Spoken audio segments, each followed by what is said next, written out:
Aku tahu itu. Paling juga nanti dia datang ke rumahmu mengetuk pintu dan minta pertolonganmu. Habis kepada siapa lagi dia mau minta pertolongan? Masa sama aku kan ya nggak mungkin. Iya. Saya pikir juga begitu. Dia pasti akan datang ke rumahku. Tapi kalau dia ketemu dengan istriku, aku tidak bisa berbuat apa-apa.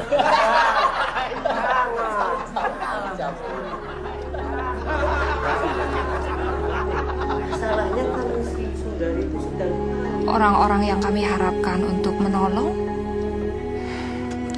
malah mengatakan hal-hal yang menyakitkan hati. Saya nggak tahu waktu itu harus berbuat apa. Saya pikir hanya Tuhan yang bisa menolong kami. Kamu kan masih kecil, Mbak, waktu itu. Ya, saya tidak pernah ke lapangan itu lagi. Sampai akhirnya uang pensiun Bapak cair, kami pindah ke Semarang. Ibu buka toko kecil di rumah baru kami untuk memenuhi kebutuhan hidup. Namun itu benar-benar sebuah perjuangan. Sampai akhirnya ibu memutuskan menyerahkan 2 adik perempuan dan 1 adik laki-lakiku diadopsi oleh orang lain. Saya juga dengar keadaan Bule Sundari bertambah buruk. Setelah anak laki-lakinya lahir, dia pindah ke Sukoharjo dan tinggal dengan nenekku. 2 tahun berlalu, itu tahun-tahun yang sulit untuk dilalui.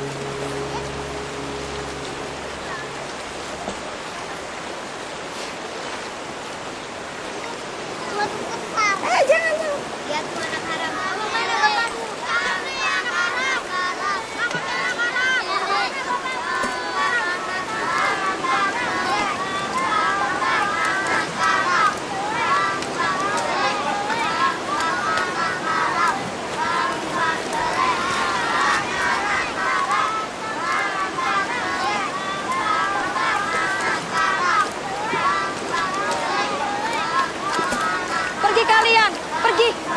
Jangan ganggu anakku. Pergi kalian. Kenapa kalian diam saja? Itu kan anak-anak kalian.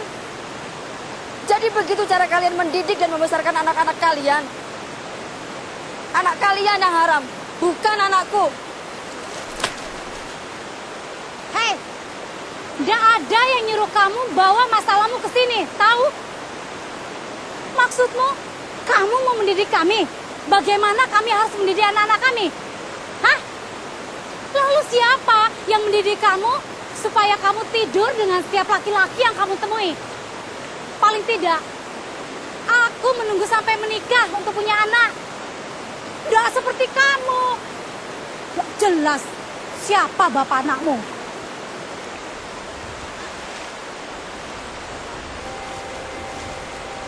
Siapa bapak anaknya?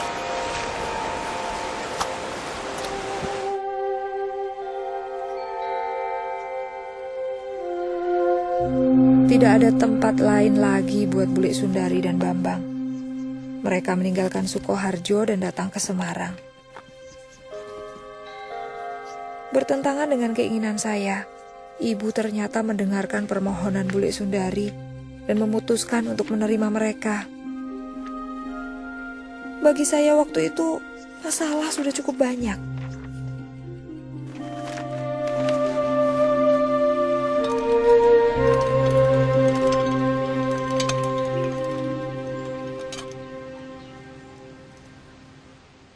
Nanti aku tolong ambilin jemuran ya, Nar. Pergi sana. Ngapain di sini? Pulang pergi. Kamu tahu enggak? Aku benci sama kamu.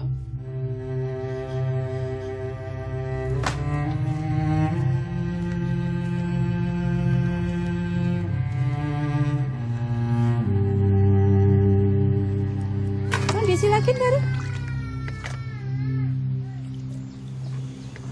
Sudahlah, nggak usah khawatir.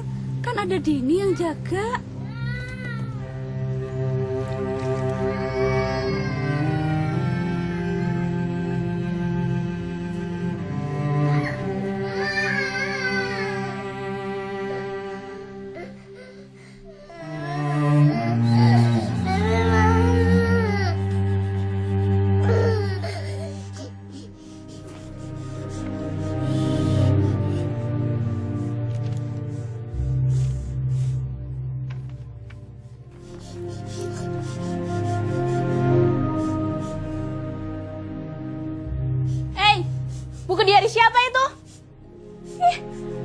bule baca buku diari orang. Bos ini nggak? Bos ini.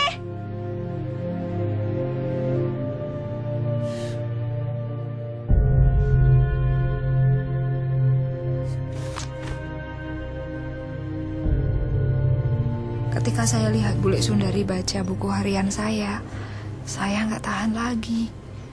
Lagi pula, hal-hal kejam yang saya tulis tentang dia dan Bambang benar kok. Setidaknya benar bagi saya. Akhirnya, saya mengatakan kepada ibu untuk memilih saya atau mereka. Mestinya saya senang bule Sundari sama Bambang kembali ke Sukoharjo. Tapi kemudian kemarahan saya kepada mereka beralih kepada ibu. Saya tahu ibu akan menikah lagi. Itu sebuah keputusan yang tidak dibicarakan dengan seorang pun di dalam keluarga. Dan saya mulai berpikir, apa gunanya sholat 5 waktu? Atau nggak boleh bohong di sekolah? Atau apa gunanya menjauhkan diri dari dosa? Kalau akhirnya toh saya tidak bisa masuk surga karena tidak dapat memaafkan ibu. Semuanya itu membuat saya marah.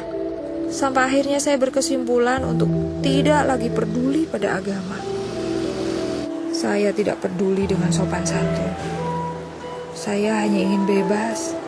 Saya ingin melakukan apa saja yang ingin saya lakukan. Dan saya memutuskan tidak seorang pun dapat menghalangi saya, termasuk agama.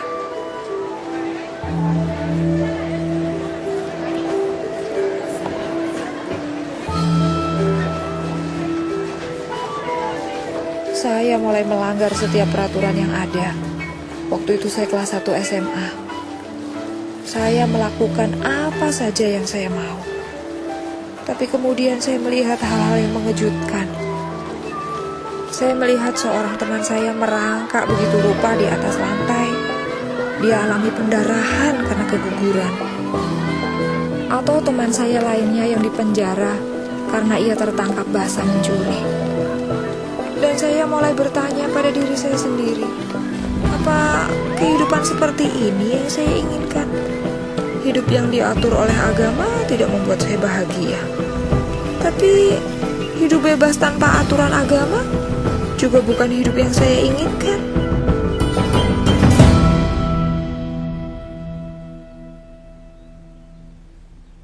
Kemudian Ramadan tiba, dan saya mendapati diri saya kembali kepada iman saya.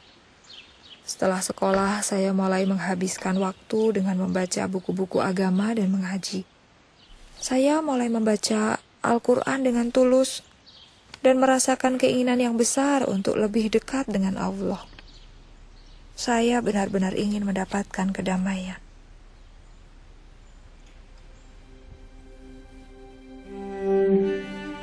Saya mulai mempersiapkan diri untuk sholat tahajud. Saya ingin menanyakan banyak hal kepada Tuhan.